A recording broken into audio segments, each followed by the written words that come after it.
The U.S. Supreme Court is making it easier to sell the meat of sick and injured animals, trumping California's attempts to create a state law with strict standards. I'm Kimberly Walston with another breaking story for Insiders Health News.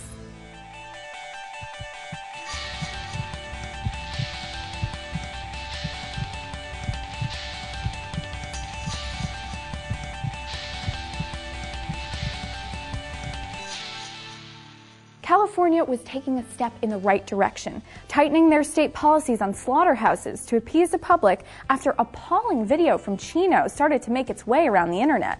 The documentary, released in 2008, shows obviously sick animals being slaughtered and treated cruelly by workers who would drag them with chains and ram them with forklifts to make them move.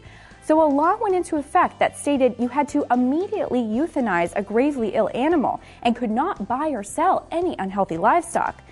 Now, if at this point you're wondering why that wasn't already a law, then you probably have a little more common sense than the people in Washington. Because not only was this move not celebrated, it was actually ruled illegal and overturned. The Supreme Court unanimously ruled that California lacks the authority to make regulations that are different from federal law and the USDA inspections.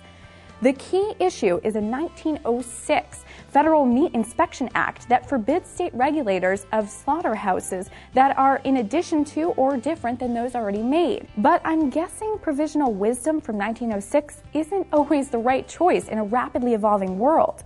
In 1906, no one was pumping their livestock full of antibiotics or creating genetically modified food to make the meat spoil less. In a changing society that is finally starting to look at these slaughterhouse horrors, a courageous decision by California lawmakers is already made useless by the Supreme Court. Maybe in another 100 years, we can get a second try at the law. But what do you think? Get involved. Comment below. That's it for this edition of Insiders Health News. I'm your host, Kimberly Walston, and remember, it's your health. We're just helping you think outside the box.